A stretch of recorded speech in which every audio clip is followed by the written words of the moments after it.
Bueno, nuevamente, buenas tardes a todos. ¿Cómo están? Bueno, me presento para los que no me conocen. Mi nombre es Maximiliano Santandreu. Yo soy del Centro de Servicios Industriales de ADIMRA, que está en Mar del Plata. Hoy me acompaña Luciana Batista, de la filial de Junín, eh, que me va a estar haciendo de soporte técnico. Y también está del Centro de Servicios del CETEM, Ayrton da Silva, quien bueno, nos va a estar también acompañando. Y la charla de hoy sobre simulación por elementos finitos, bueno, va a estar llevada adelante por Lucas de Seco, Walter Castelo y no me acuerdo quién más me falta, Luis Kaplan, ¿sí? De la empresa Descar Argentina, que bueno, nos van a estar contando un poquito de qué es esto de la simulación, ¿sí? Y cómo la podemos aplicar a la industria, y básicamente nos van a contar algunos casos de aplicaciones de la simulación por elementos finitos en distintas industrias. Así que, sin más presentación, ya le paso la palabra a Lucas para que comience. Buenas tardes, voy a comenzar compartiendo pantalla. Si lo ven ahí me avisan. Sí, perfecto. Bueno, básicamente yo voy a hacer solo una introducción, después Walter, que sabe, va a contar un poco más acerca de lo que es simulación. Bueno, como le decíamos, yo soy Lucas de Checo, llevo un poco la dirección de Descar Argentina y Walter es nuestro especialista técnico, sobre todo en lo que es simulación, aparte de ser profesor en la Universidad Nacional de Córdoba y trabajar ahí en el centro de graduados de la facultad. Estamos en Córdoba, tenemos dos unidades de negocio, por un lado la de diseño de ingeniería, o sea, hacemos todo lo que es diseño de proceso productivo, y tenemos también representación de Siemens PLM, lo que es la línea de Siemens para el software de ingeniería. Lo que es servicios, tenemos algo de diseño de producto, pero en general nuestro foco es lo que es diseño de proceso de producción, viendo los layouts, proceso productivo, el diseño de todas las herramientas para poder producir y simulación de procesos para validar todo lo que estamos ofreciendo como soluciones. Y por otro lado, en lo que es Descar PLM, digamos la unidad de software, tenemos dentro de la línea de Siemens todo lo que es CAD/CAM CAE de la gama media, o sea, para pymes, llamado Solid Edge, lo que es NX, que es el CAD/CAM CAE de alta gama, o para automotrices, aeroespaciales, ese tipo de industrias, lo que es simulación de procesos, como les decía, la gestión de ingeniería, como con Teamcenter, que es un PLM, y estamos incorporando también lo que es la programación de la producción con la herramienta OpCenter APS, que es una herramienta para gestionar un poco todos los recursos de una empresa para poder producir más eficientemente. Bueno, también tenemos relación con KUKA para lo que es robótica, como hacemos simulación de robot y tenemos mucha relación con la robótica, tenemos también un trabajo con KUKA y SAP, el RP, digamos, conocido, que trabaja también con el sistema de gestión PLM Teamcenter de Siemens. También tenemos parte de la integración de esas herramientas. Rápidamente, mostrarle, o sea, lo que vamos a hablar hoy es un gemelo digital. Un poco una de los pilares de la industria 4.0 es el Digital Twin, o el construir un gemelo digital de nuestro producto, pero también de nuestro proceso. Ahora vamos a hablar probablemente más de gemelo digital de producto, pero bueno, yo tengo dos, tres cositas que quería mostrarle antes de empezar, que no solo tenemos gemelos digitales del producto para validar, para ensayarlo, sino también lo podemos hacer de nuestros procesos de diferentes maneras. En este caso, una celda robotizada que fue construida por Prodismo. Acá se ve la misma celda con su gemelo, no digital, sino su gemelo real, digamos, donde toda la concepción de esta celda robotizada, la forma en la que el robot se va a mover, todo lo que es la herramienta de CAD y CAE, evidentemente para hacer los cálculos de todas estas herramientas fueron realizadas, pero también simulamos el gemelo digital como veíamos ahí, para saber si el robot tenía los alcances necesarios, las velocidades, que no hubiera colisiones, etcétera, etcétera. Y otra herramienta que es interesante para ver lo que es gemelos digitales de procesos es la simulación de plantas, donde vamos a poder simular procesos productivos desde el punto de vista del proceso en sí y no de la mecánica o del automatismo. Acá lo que vamos a buscar es que no existan cuellos de botella, ver que los tiempos ciclos estén balanceados, que el ancho de pasillo sea el correcto, que la ubicación logística sea acorde a lo que necesitamos. O sea que esta también otra herramienta de gemelo digital de planta con una perspectiva diferente. Bueno, un poco hablando de digitalización, hay una historia que siempre nos gusta contar para empezar a trabajar cuando vemos algo o damos algún tema de digitalización. Digamos, existe una tortuga laúd o de cuero, que es una tortuga que vive en el mar, pues es una tortuga marina y tiene un ciclo anual, digamos, de viaja desde África hacia Brasil, digamos, en un lado se alimenta y en el otro se reproduce. Entonces tiene una vuelta muy larga de unos 15.000 kilómetros al año, digamos, para hacer su vida. Entonces, esto la pone en riesgo, es una travesía muy grande para un animal de este tipo, entonces decimos, ¿por qué hace eso? ¿No? Y bueno, un poco... el estudio dice que la tortuga de alguna manera no hacía esa travesía, sino que le fue heredada por los cambios que su entorno le dieron. El tema es por qué no se dio cuenta, cuánto va a tener que ser tan larga esa carrera que hace todos sus años para poder reproducirse de un lado y alimentarse del otro, y qué tan grande tiene que ser ese cambio para que la necesidad de innovación de esta tortuga haga que su vida cambie, ¿no? Un poco eso nos preguntamos y lo traspolamos a lo que son las empresas, digamos. La digitalización está cambiando todo, definitivamente. No solo en las empresas, sino también en la vida diaria. Bueno, ¿cuánto tiene que ser ese cambio para que las empresas se den cuenta que necesitamos comenzar a innovar y a usar herramientas innovadoras para que nuestros productos se adecúen? Entonces, estamos en un entorno que es complejo. Todo esto nos da herramientas, nos dan desafíos como la globalización, necesidades de calidad, los productos conectados, información muy amplia para poder tomar decisiones y decisiones complejas. Entonces, todas estas necesidades que nos va dando el entorno día a día hacen que con herramientas eficientes podamos hacer un desarrollo mucho más rápido y llegar al mercado con productos mucho más acordes a lo que necesite, productos flexibles, con costo más bajo, con calidad esperada por el cliente. Entonces, desde ese punto de vista, ¿en qué nos ayuda el CAE? Bueno, hay preguntas que siempre nos hacemos cuando estamos haciendo un desarrollo. ¿Vamos a cumplir con los requisitos? ¿Esos requisitos me están haciendo que mi producto sea muy caro o que el proceso productivo no sea acorde a mis recursos?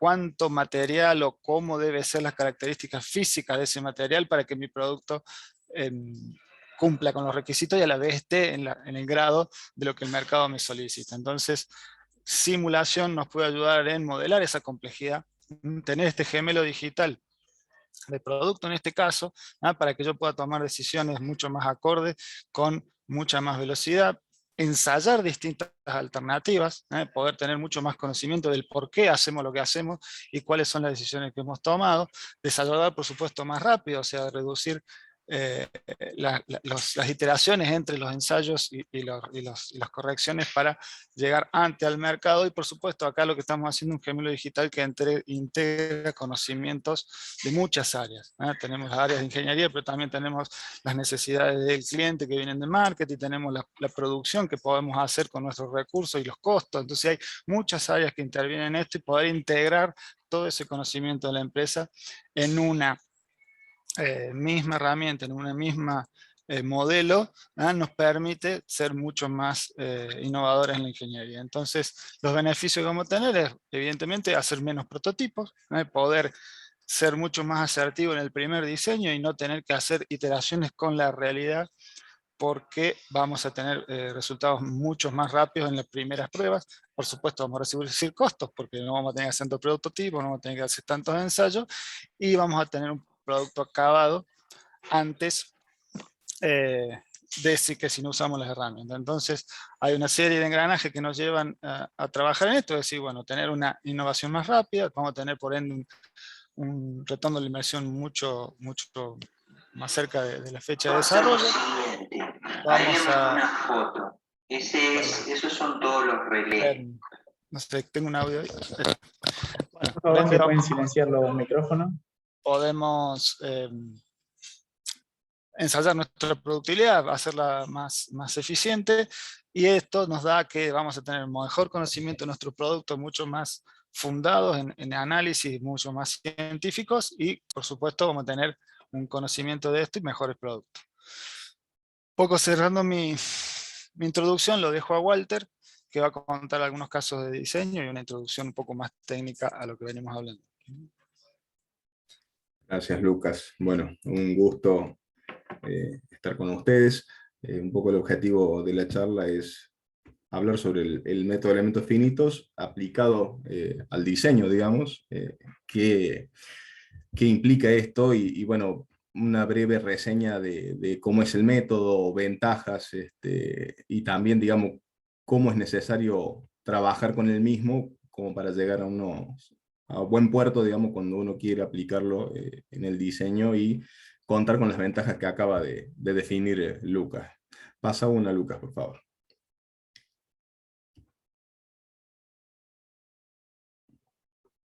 Bien. A ver, el método de elemento finito en sí es un método numérico, o sea, cuando uno habla de numérico, es un método, digamos, que usa la computadora como núcleo de cálculo. Consta de varias etapas, digamos, un pre y postproceso, digamos, y entre medio está este núcleo que es el que se encarga de hacer las cuentas, básicamente. Para ello, lo que hace por de fondo es transformar ecuaciones que gobiernan un problema físico en algo algebraico, digamos, que pueda resolverse. Eso implica que usa funciones de aproximación.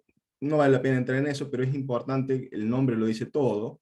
Este es un método aproximado y si uno quiere sacarle ventajas, digamos, y obtener resultados que sean conducentes, tiene que tener por lo menos algo de conocimiento de cómo aplicar el método y básicamente, digamos, cómo interpretar resultados. Entonces, el análisis en sí por elementos finitos, como Lucas lo mencionaba, cuando uno lo aplica al estudio del diseño de componentes mecánicos, estructuras, dinámica de fluido, problemas térmicos, es muy valioso, porque realmente, digamos, si uno lo sabe usar, nos deja muy cerca de una respuesta parecida a la física o a la real que aparece en el problema. Entonces, en general, hoy por hoy, digamos, la mayor parte de software de CAD, entre ellos, como mencionaba recién Lucas, Solid Edge, NX, casi todos, digamos, vienen con algún tipo de solver o núcleo de cálculo incorporado. Entonces, como que hay dos caminos acá. El primero es trabajar sobre objetos casi reales, es decir, la geometría CAD completa. Eso es interesante o es bueno cuando uno lo aplica en etapas tempranas del diseño, es decir, cuando uno está dándole forma a su diseño, a su producto, y ayuda mucho. ¿Ah? El problema es que al ser una herramienta que está pensada para ser usada de manera rápida para optimizar un diseño, a veces no tiene toda la potencialidad que brinda el método. Entonces, la potencialidad se ve cuando uno ya empieza a aplicar software específicos, digamos, ya sea NX Nastran o FEMAP, o también podría ser Star CCM en la parte de fluidos. Entonces, en ese tipo de software, digamos, donde uno tiene un mayor dominio de las cosas que puede hacer en cuanto a tipos de cargas, materiales, condiciones que impone al medio, etcétera, digamos, realmente es interesante. Pero eso ya da lugar a algo que se llama modelo computacional, que es algo que representa más estrictamente algún aspecto físico del problema. Entonces, digamos, ya ahí cuando uno dice qué nivel de conocimientos tengo que tener, y bueno, es función directa de la complejidad del diseño que uno quiere llevar adelante y el alcance. Es decir, no es lo mismo modelar problemas lineales que no lineales si el problema es de mecánica de sólidos, o sea, la parte estructural es una cosa, si es de fluidos será otra. Pasa una, Lucas, por favor.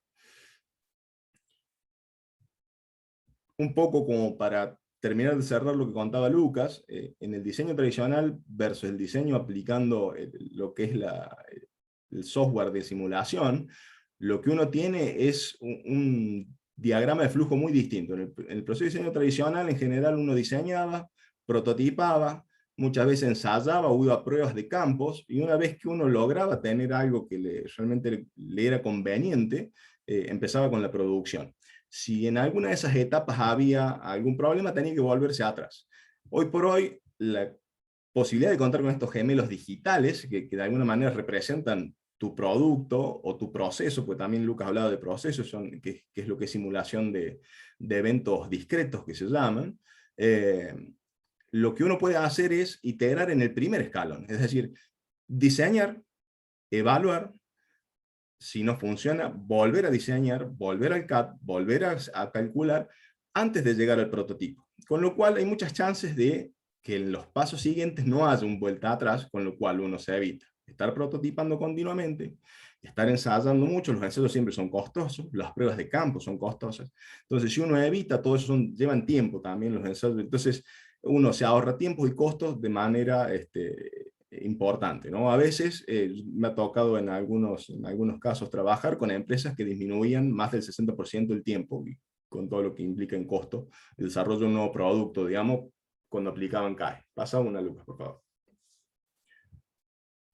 Bien, entonces, cuando uno habla de hacer un análisis del diseño que está desarrollando, en general hay dos caminos. Los objetos reales, que yo decía, está bueno para una etapa temprana, pero en la medida que uno quiere llegar ya o quiere avanzar, tiene que empezar a pensar en modelos. Los modelos en general están aplicados a una parte, no necesariamente a todo el producto.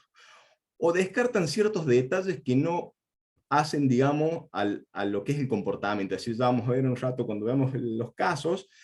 Cuando uno hace un análisis de una estructura, piensa en la parte estructuralmente resistente y no en ciertos elementos que son parte de lo que yo estoy diseñando, pero que no representan o no aportan a esa resistencia.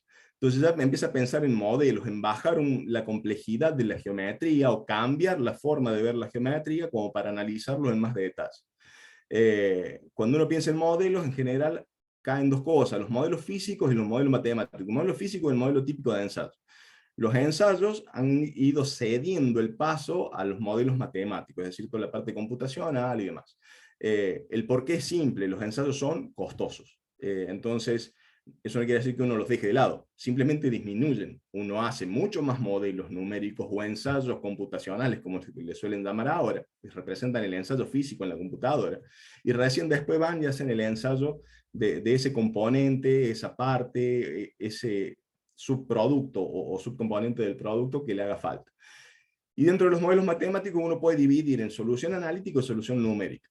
En realidad estos dos siempre son complementarios, es decir, es muy difícil hacer una solución numérica sin antes tener una idea de una solución analítica, porque eso brinda un número de base, sobre lo cual uno puede ir pensando o ir viendo qué le está dando el modelo numérico y de alguna manera evaluando qué tan bien está haciendo las cosas. Dentro de estos modelos numéricos, en general, el más versátil ha sido el método de elementos finitos, hay otros, diferencias finitas, volúmenes finitos. El método de elementos finitos tiene la ventaja que es muy fácil de trabajar, muy fácil de implementar ciertas condiciones que van a ser cargas, apoyos, condiciones de velocidad, aceleración, dependiendo del tipo de temperatura, dependiendo del tipo de problema físico que uno hable, ¿no? Pasa uno, Lucas, por favor. Bien, entonces cuando uno piensa en modelos matemáticos en general, habla de geometría, que es el dominio de análisis. En mecánica de sólidos, un cuerpo, una pieza será el volumen, eso viene del CAD en general. La definición del material, el comportamiento del material es fundamental, digamos, saber cómo se va a comportar si voy a hacer una pieza de acero, tener una clara idea de cómo es el comportamiento mecánico de ese material, es importante, si va a ser de plástico. Es importante, digamos, si es un fluido o es un movimiento de granos, es necesario saber cómo es el movimiento, digamos, que evidencian cada una de las partículas que va a ser el grano, o bien el fluido, digamos, como será agua o aire. Cuando uno habla de condiciones de borde, en general son las condiciones que definen el comportamiento del problema, y en general esto cae en velocidades, desplazamiento, cargas, o sea, todos los detalles necesarios como para decir cuál es el comportamiento de mi dominio, digamos, ¿no? En el contorno, en el borde. Y el tipo de análisis, bueno, eso es crucial. Uno tiene que tener en claro que si pretende ver una deformación plástica no puede ser un problema lineal, tiene que ser no lineal material. De alguna manera tengo que darle la idea al software que va a hacer el cálculo, cómo se comporta ese material una vez que se deformó. O si uno va a pensar en grandes deformaciones, tengo que usar un software que me permita ver cómo se comporta la estructura una vez que se desplazó o rotó más allá de lo que uno espera, digamos, en la linealidad, digamos, ¿no? Entonces, bueno, yo siempre les hago la pregunta si un problema lo puedo representar de distintas formas. Cuando uno ya empieza a pensar en modelos, si uno lo puede pensar de diferentes formas, lo puede analizar diferente, ¿cuál es la mejor manera? Y bueno, sin duda, la mejor manera siempre es empezar por el modelo más simple, porque físicamente es mucho más fácil saber qué es lo que uno está haciendo y es mucho más fácil interpretar resultados. Entonces, además de eso, tiene asociado que desarrollarlo lleva menos tiempo y por lo tanto es menos costo. Pasa una, Lucas. Ok, como para darles una idea, digamos, seguramente alguno de ustedes ya se habrá topado con el uso de software de simulación, pero básicamente uno tiene una serie de etapas, parte de una geometría, esa geometría en general viene de un CAD, por ejemplo, esa pieza está ahí, pero no significa que yo voy a trabajar sobre esa pieza. Si yo quiero ver el comportamiento, por ejemplo, estructural de esa pieza, es decir, cuánto soporta, hay detalles geométricos que no me interesa ver, o sea, cambian el comportamiento, pero mínimamente. Entonces, ciertos rebordes o inclusive radios de curvatura yo podría sacármelos de arriba y no afectaría de manera o no impactaría de manera importante en los resultados que obtendría. Pero después viene la otra, que es una vez, ok, yo tengo la geometría, ¿cómo la analizo? ¿La veo como un sólido? Bueno, si la veo como un sólido tengo que tener en cuenta que me va a brindar más detalles, pero desde el punto de vista formal, a lo mejor con un elemento, un modelo de superficies como ese que está arriba ahí a la izquierda, que es equivalente al modelo sólido que está inmediatamente abajo ahí a la izquierda de la pantalla, con ese modelo es suficiente tal vez para ver lo que es la resistencia de esa pieza y tomar una decisión de diseño. Si una vez que uno definió qué tipo de geometría va a analizar, devienen el resto de las cosas. En general, el material no es mayor el problema, digamos, si es un modelo de superficie, un modelo de sólido o un modelo del tipo de vigas con un modelo lineal. Pero sí la forma en que impongo cargas, sí la forma en que aplico apoyos, y bueno, dependiendo de todos estos detalles, según qué es lo que quiera ver de esa pieza, voy a elegir el tipo de análisis. Una vez que yo pude hacer todas esas cosas, como que tengo todos los ingredientes definidos dentro del modelo matemático, y el paso siguiente es generar una discretización, que es esta generación de la malla de elementos finitos, estos subdominios sobre los cuales voy a plantear aproximaciones. En realidad lo va a hacer el software adentro, o sea que ustedes se pueden olvidar de eso, pero es importante que sepan que todo el software tiene las diferentes posibilidades de aproximar, funciones lineales, cuadráticas, mientras más elevada es la función, mejor es la aproximación, menos cantidad de elementos puedo usar, pero tiene algunos otros problemas cuando empieza a hablar de no linealidad, o sea hay que tener algunos detalles, hay que tener algunos conocimientos. Pero vamos a lo base. En general, digamos, con elementos de aproximación lineal, son un buen caballito de batalla, vale la pena, digamos, usar eso, digamos, en el caso que uno no tenga claro qué es usar otro tipo de función de aproximación. Si uno elija trabajar con sólidos, por ejemplo, va a aparecer esa malla que ahí yo le he puesto como tetraedros, es una malla muy densa, porque, digamos, en la medida que yo quiero sacar ciertos detalles del sólido, necesito tener cierto tamaño de elemento, en general me devuelve mallas densas. Mallas densas implica que necesito una computadora cada vez mejor, o sea, mientras más cantidad de elementos, más cantidad de nodos, más esfuerzo computacional requiere en cuanto a memoria y cálculo, microprocesador. Entonces, si esto era suficiente, a lo mejor analizarlo con láminas, una malla, como esa que ven ustedes ahí, dice de láminas, es una malla con un número acotado de elementos y un número acotado de nodos, con muy bajo esfuerzo computacional uno puede obtener resultados que son suficientes.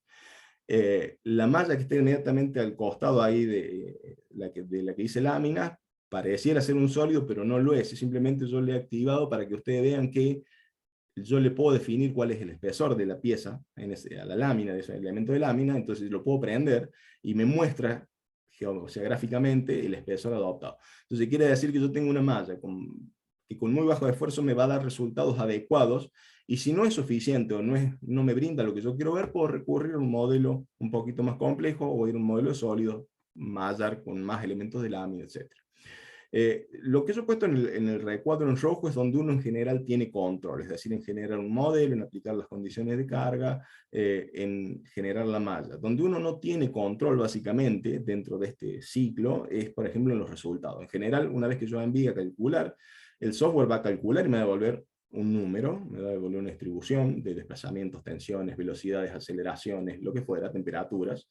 Pero si yo no hice un modelo acorde, no puedo esperar que de alguna manera el software sea inteligente y me devuelva resultados acordes, digamos, o corregidos.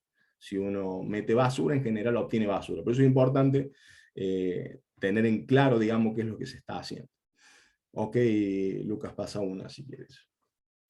Nosotros hemos preparado una serie de casos como para contarles un poco, digamos, esto de la generación del modelo, qué es lo que hay por detrás. Modelar no es algo que se aprende de un día hacia el otro, en general se aprende viendo qué es lo que hicieron otros, o preguntando, o inclusive estudiando, leyendo.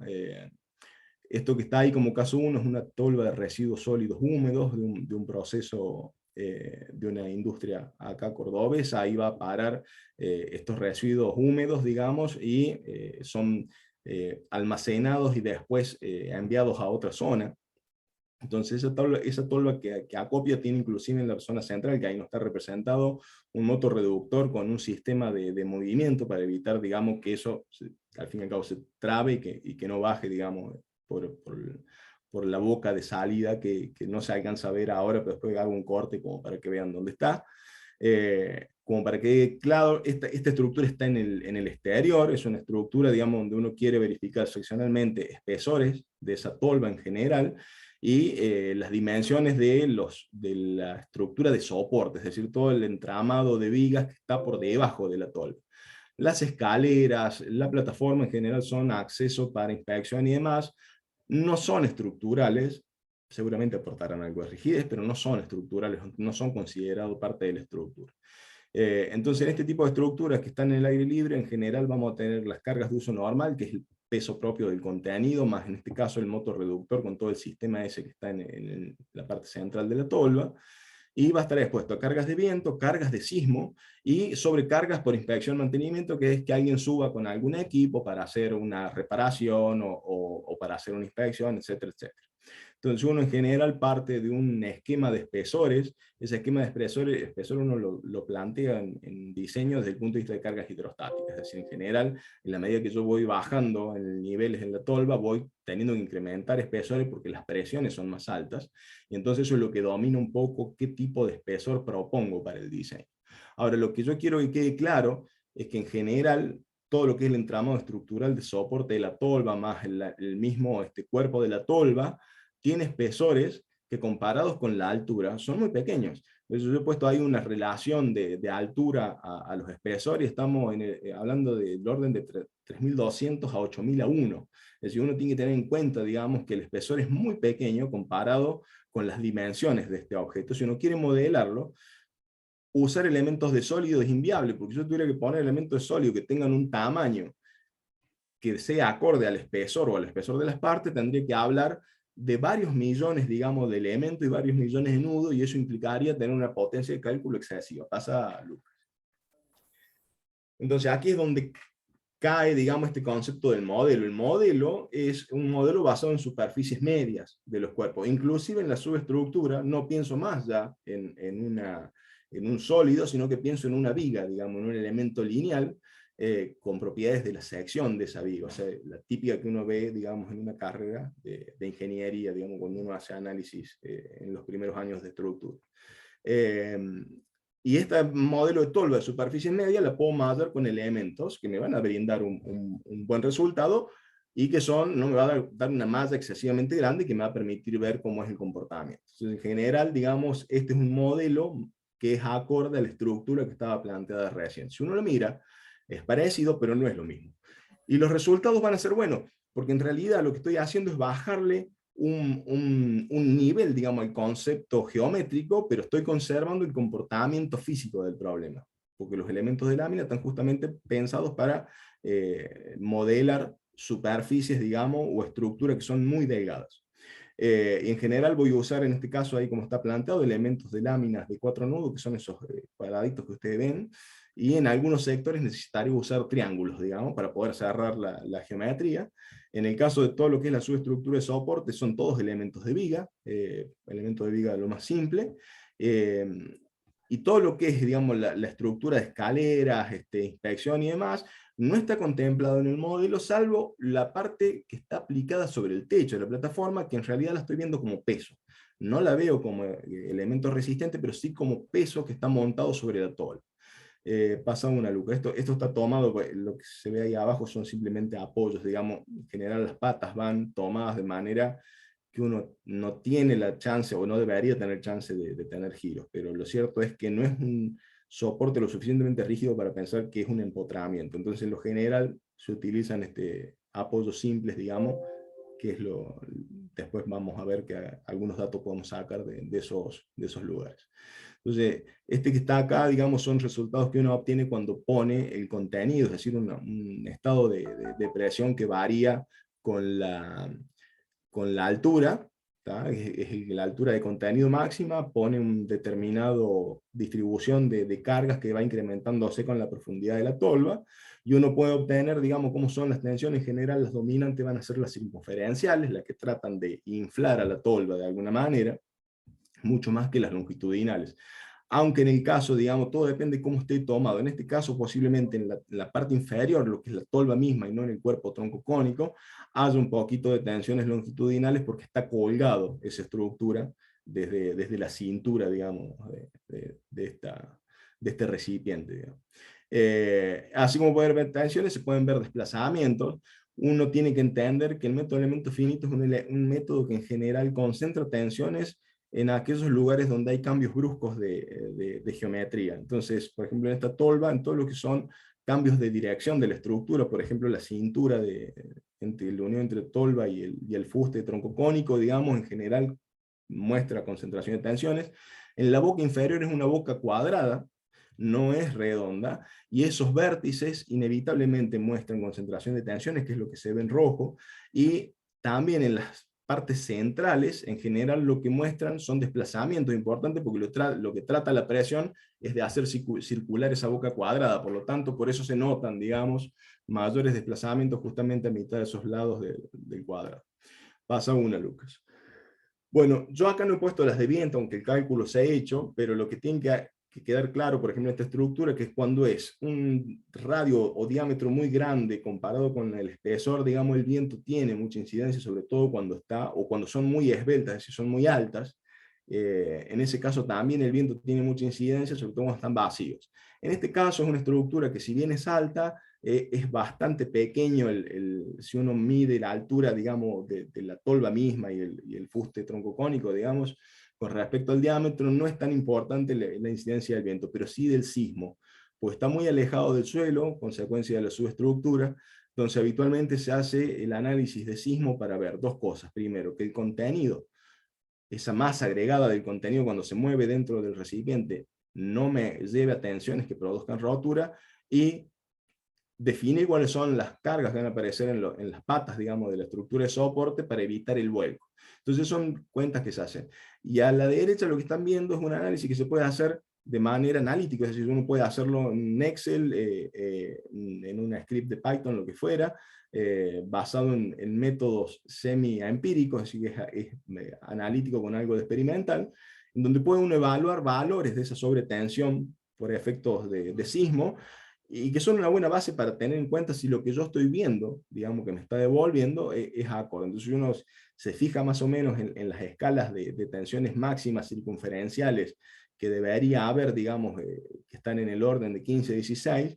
Si uno observa, digamos, son los valores que están entre el amarillo y a mitad del amarillo, o menos, que van a estar seguramente en 20. O sea que el método numérico me está dando un poquito más alto, pero, digamos, de alguna manera está en el orden de magnitud que uno analíticamente puede ver. Entonces uno tiene que tomar ese tipo de análisis.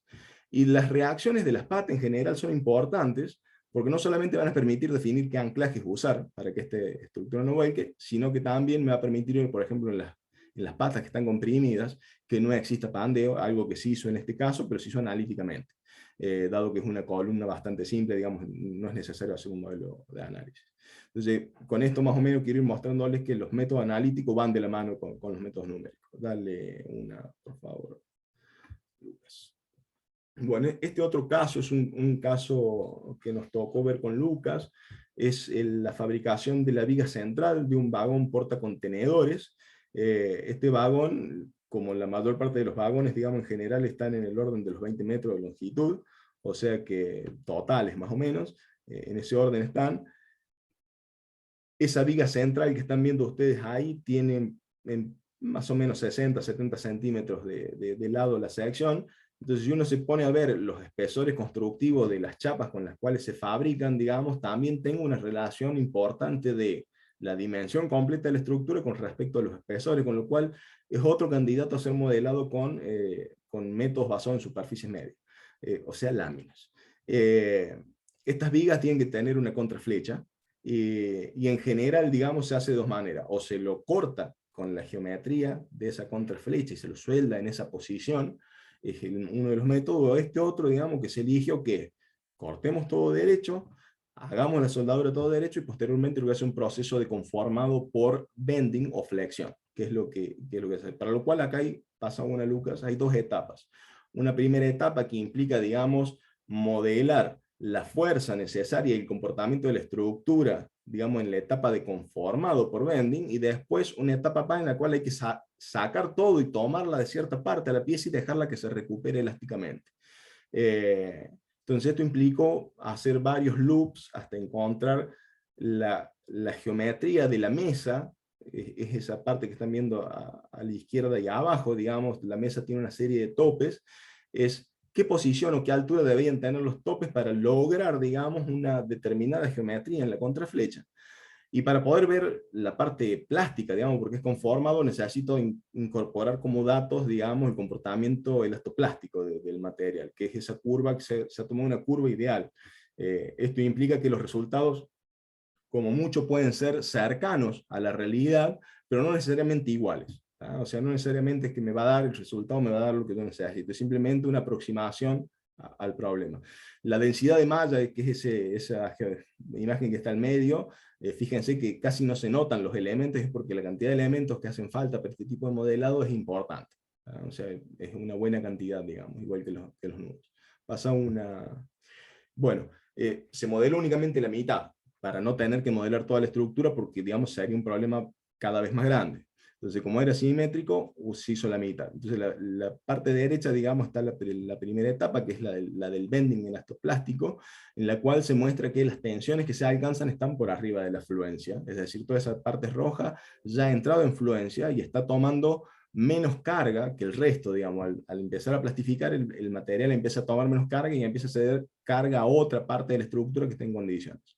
Una vez que se llega, digamos, al máximo, digamos, de desplazamiento, porque en este caso se eligió, en vez de desplazar la prensa, desplazar la mesa para hacer el modelo, era un poco más fácil, digamos, plantearlo, podía haber punzonado en donde la zona donde aparece la prensa, entonces se evitó eso y se prefirió mover la mesa. Una vez que uno ha alcanzado el máximo, lo que se hace es se retiran las herramientas, que sería la prensa y la mesa, y se lo toma como si fuera un empotrado en la sección central, y se la deja que se recupere.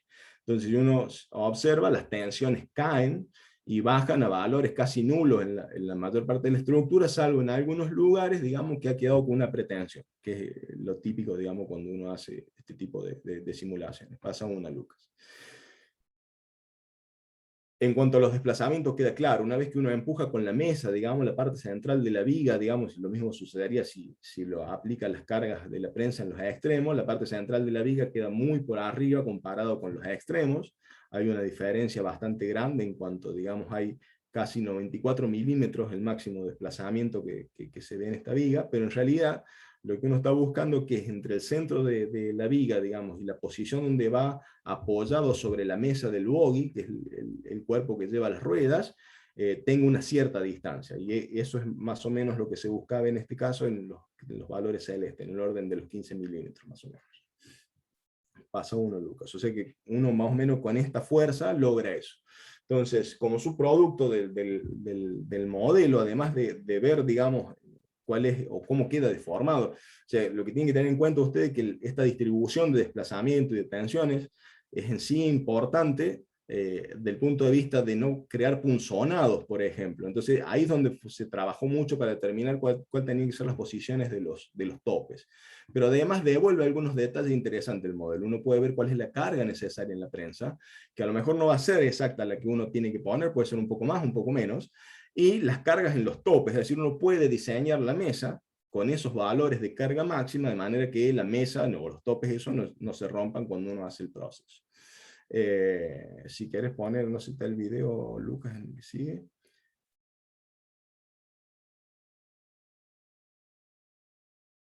Bien, esto fue hecho para la fábrica militar de Río Tercero, es todo una línea, digamos, de fabricación de estos vagones, y bueno, ahí en el video, después de toda la parte, digamos, de ensamblaje de la viga central, viene justamente el lugar donde se hace este bending, conformado por bending, que debe estar por aquí adelante, si mal no recuerdo.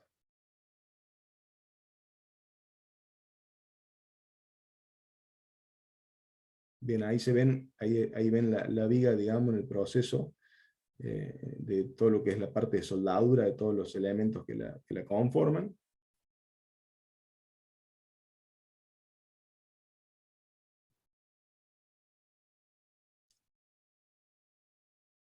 Y una vez que uno tiene la viga completamente soldada y todo con todos los detalles necesarios, pasa a esta etapa que es donde están las prensas, y ahí está la mesa con los tops. Entonces, todo ese proceso, si quieres pasar una ya, Lucas, digamos, así no extendemos tanto. Bien, todo ese proceso, digamos, quedó en funcionamiento, digamos, y se llegó a algo adecuado, digamos, en cuanto a lo demás. El último caso, un caso de una barra de perforación, como para que esto no tengan claro, digamos, hay sistemas de perforación que se usan en minería, que son esos equipos que uno ve ahí, digamos, son autopropulsados, y lo que van haciendo es ensamblando estas barras que se ven allí, que tienen en sus extremos tienen cabezales roscados, y los van uniendo y van cada vez más abajo. Y se pueden alcanzar profundidades importantes en función de los diámetros, el tamaño de ese equipo autopropulsado y demás. Estas barras en las zonas de unión de cabezal y tubo se hace por sonchado, es decir, se calienta y se enfría al mismo tiempo una y otra parte. Tubo en general se lo calienta, lo que es la parte del cabezal se enfría, se hace la vinculación y se lo lleva a temperatura ambiente. En esa temperatura ambiente hay una expansión del cabezal, una contracción del tubo, y esto trabaja básicamente, queda en una situación básicamente como si fuera como una soldadura, pero es un sistema mecánico donde juega el rozamiento, digamos, por lo cual, digamos, en general, una vez hecho el sonchado, se hace la soldadura de collar, y en algunos casos, como era el caso de este producto, digamos, se hacía una serie de botones en el perímetro, inclusive en forma de zigzag, si uno lo va haciendo la recorrida circunferencial. Esa zona en general es propensa a mostrar grietas por varios motivos. Primero, por solicitaciones excesivas, o sea que no han sido tenidas en cuenta, digamos, y de pronto suceden, porque estas barras de perforación, a medida que son más largas, son más flexibles, y si la roca o el suelo cambia, digamos, tienden a agarrar, digamos, caminos bastante raros, digamos, entonces uno empieza a ver geometrías, digamos, deformadas en flexión bastante importante. Y además la misma soldadura puede, si uno no lo hace correctamente, puede incorporar puntos de concentraciones de tensión que a la larga producen este problema. Y como si esto fuera poco, digamos, el desgaste continuo por el rozamiento con el medio hace que esa zona sea propensa a que aparezcan grietas. Y bueno, de hecho aparecieron las grietas mucho más temprano de lo que uno esperaba. Entonces, el primer esfuerzo que uno puede hacer es hacer un script basado en métodos analíticos, porque el problema de sonchado es un problema ampliamente estudiado, para lo cual uno tiene que pensar en una sección como esa que está ahí, es decir, pensar en un material interior que tiene un radio interno externo, y un material exterior que tiene un radio interno y externo. Pasa una, Lucas, por favor.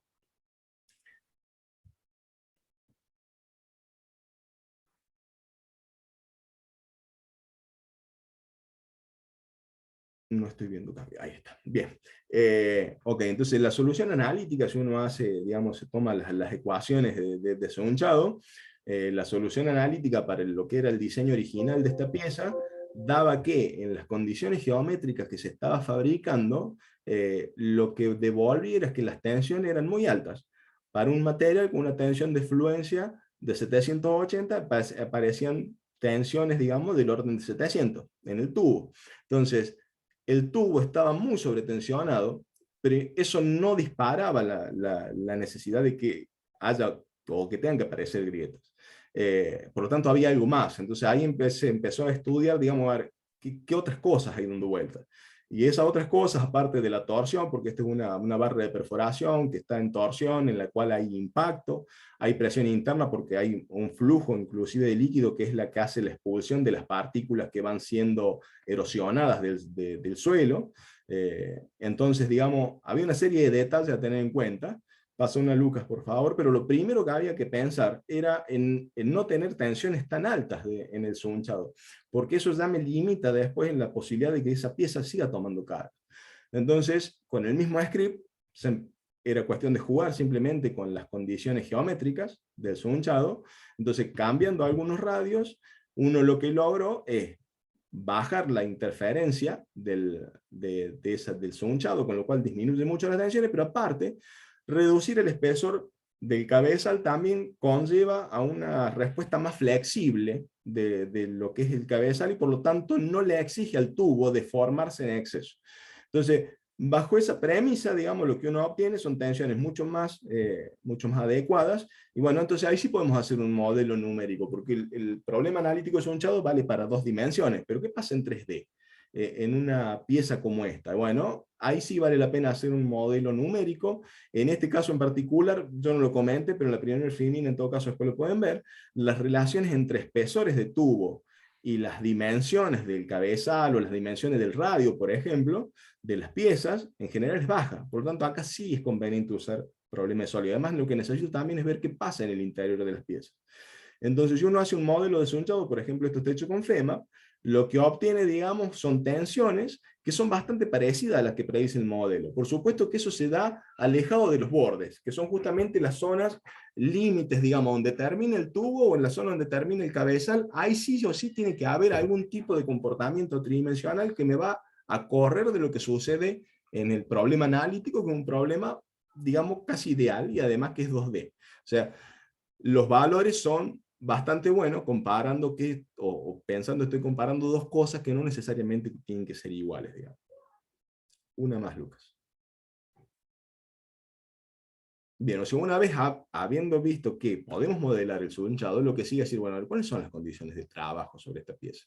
No necesito ver la barra completa, que es una barra que tiene una longitud importante, o sea, las barras en general son del orden de entre los 5 y 7 metros, dependiendo cada fabricante. Pero decir, bueno, ok, no quiero ver todo, necesito ver la zona del cabezal, que es donde había, pero no quiero ver justamente en el cabezal, sino que necesito poner algún tipo o una parte más del tubo, como para darle la posibilidad de que no haya algún efecto contrario a lo que uno está buscando, porque las condiciones de carga están cerca de la zona que uno quiere ver. Entonces, bueno, tomamos una sección, una parte de ese tubo, y se modeló el problema completo, pensando en el sunchado por un lado. Estábamos pensando en un problema de pequeñas deformaciones, que es lo que en general sucede en estos casos, por lo cual, digamos, podíamos después hacer superposición de resultados. Ver primero por un lado qué pasa con el sunchado y después por otro qué pasa con las cargas. Entonces teníamos muy claro que trabajaba en torsión y que había impacto, que había presión interior. Lo que no estaba del todo claro era la flexión. Hubo que estudiar bastante ese tema, digamos, para ver qué es lo que sucedía, y encontramos que hay condiciones, digamos, en las cuales hay desviaciones importantes, y un valor típico de diseño es entre 2 y 3 grados cada 30 metros, es decir, que haya una deflexión de 2 o 3 grados cada 30 metros, en 30 metros 3 grados es una cosa que es excesivo, digamos, lo que muestran. Entonces de ahí se definieron una serie de casos, son esos casos que se ven abajo, combinándole diferentes opciones, digamos, cuanto a las cargas que aparecían. Pasa una, Lucas. Por lógica, el caso más severo era el caso 3, donde aparecía todo al mismo tiempo: flexión, torsión, presión interna e impacto. Y entonces ahora, pensando en tensiones, digamos, medias, es decir, en las zonas donde aparecían fisuras, digamos, de alguna manera dividirlo en zona 1, zona 2, zona 3, evaluar cuáles son las tensiones promedio que veíamos en el modelo, tanto en lo que es lo que viene del sunchado, más lo que viene del estado de carga, que es un estado de carga alterno, porque cuando hay rotación y hay desviaciones por flexión, inevitablemente hay tensiones alternas. Entonces, ok, hagamos un análisis de fatiga para ver qué es lo que sucede. Si uno observa, las tensiones alternas por lo general no colaboran a las tensiones medias. Entonces, las tensiones medias para fatiga vienen pura y exclusivamente del estado de sunchado, y las alternas están dominadas básicamente por flexión. Si bien le aporta la torsión, le aporta la presión interior, le aporta el impacto, la que domina es la flexión.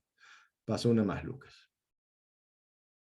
Entonces acá de nuevo, salimos del modelo numérico, nos caemos en un modelo analítico típico de fatiga, en el cual uno puede desarrollar un gráfico, digamos, de tensiones alternas o fluctuantes y tensiones medias, y hay diferentes modelos para ver. La de Herbert, que es esa parábola invertida, es lo más cercano a la realidad, si uno la puede inclusive ajustar por experimentos y demás. La de Goodman es la típica que se usa en diseño, pero es la que más limita, porque es una recta. Si uno superponía, digamos, los del diseño original, digamos, los valores de tensiones del diseño original daban esos puntos rojos, con el diseño modificado de los puntos celestes. Si uno mira, los puntos rojos están muy cerca, digamos, de lo que son las líneas de falla por fluencia. Como nosotros tomamos valores promedio del modelo de elementos finitos, quiere decir que tomamos valores que no son los concentrados en algunos puntos, quiere decir que hay zonas donde indudablemente había mucha posibilidad de que apareciera fatiga. Y de hecho, esa fatiga existía y se terminaba convirtiendo en grietas que estaban, digamos, habían sido, yo no he incorporado fotos aquí, pero están hechas, se han hecho fotografías, se han hecho ensayos de tintas penetrando, sé que las fisuras existían. Y justamente en la zona 1 y 2, que eran justamente las zonas que evidenciaban esas grietas, y este modelo, esta combinación de modelo numérico con modelo analítico, nos mostraban que así sucedía. Y es netamente dependiente de las tensiones medias del sunchado, es decir, cuando yo al sunchado lo hago acorde a lo que necesito, me vuelvo hacia el origen, digamos, de coordenadas, me estoy corriendo hacia la izquierda ahí, acercándome al eje de ordenadas, y eso lo que hace es darme mayor margen de seguridad, es decir, puedo tener coeficientes más grandes de afluencia, mi barra puede experimentar flexiones más importantes sin que necesariamente parezca problemas de fatiga. Así que bueno, eso fue un poco lo que en su momento con Lucas les propusimos a la empresa, hacer estos cambios geométricos, estos cambios en la fabricación para lograr, digamos, una mayor vida útil del producto. Así que bueno, creo que ya no queda más ninguna, Lucas, ¿no? Bueno, preguntas si alguno quiere hacer, estamos disponibles. Aprovechen pueden levantar la mano, habilitar el micrófono o escribir en el chat y leemos las preguntas si tienen. Bueno, yo lo aprovecho, Walter, te hago una Sí, consulta.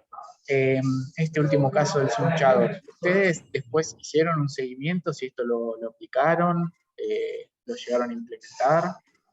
en general Lucas es el que hace los seguimientos, pero tengo entendido que sí, Lucas, ¿verdad? Sí, está en ensayo en este momento, todavía no tenemos resultados. Ah, ok.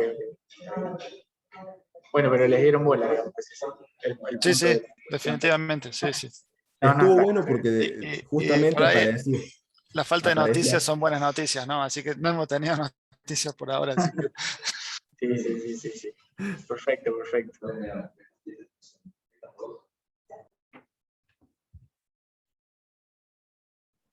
Bueno, creo que estuvo todo más que claro, por eso no hay preguntas. Así que bueno, por mi parte, si nadie tiene preguntas, nada más agradecerles a Lucas, a Walter, a Luis, que andaba por ahí también. Muchas gracias por la presentación, la verdad que estuvo muy claro. Muchas gracias también a Ayrton, que ahí que nos estuvo acompañando durante toda la gestión de esta charla. Y bueno, y a Luciana también, que nos está haciendo el soporte técnico con todos los inscriptos. Así que bueno, muchas gracias a todos, gracias a todos los participantes por estar ahí, y nos estamos viendo en alguna otra oportunidad. Esta ya es la última charla de este ciclo de charlas que hicimos para todo lo que es maquinaria agrícola, así que seguramente el año que viene sigamos con muchas más propuestas. Bueno, muchas Gracias a gracias a todos. vos, Maxi. Gracias. Walter, Gracias a está ustedes. levantando la mano. ¿Puede ser Jessica? Bueno, ahí está, sí, Jessica. Maxi, quería aprovechar de agradecer a Descartes, porque si bien no trabajamos en una máquina particularmente agrícola, pero hemos tratado trabajando en conjunto para darle soluciones al sector, así que aprovechar de agradecerles justamente de sumarse a esto que decimos más industrias 4.0 aplicadas al sector, que bueno, no trabajamos, como le digo, específicamente en una máquina agrícola, pero sí para generar el producto de la misma. Así que muchas gracias a los chicos. Gracias a vos, Jessica, también. Y a Ruf. Sí, creo que lo rico de los ejemplos que nos trajeron fue eso, que se puede a veces, no solo en el producto final, sino también por ahí intervenir en el proceso de alguna parte de ese producto. Así que más que claros los ejemplos y bien acertados. Bueno, si nadie más tiene preguntas. Y Marcelo, ¿sí? ¿Qué tal? Para ¿Cómo hacer no? una consulta sobre un caso concreto que tenemos, nos dirigimos vía Luciana para... Sí, pueden, a través de Luciana se contactan, o bueno, o ella les pasa el contacto mío, o bueno, o de Ayrton, y ahí canalizamos la inquietud. Listo, muy bien, muchas gracias. No, cómo no, de nada.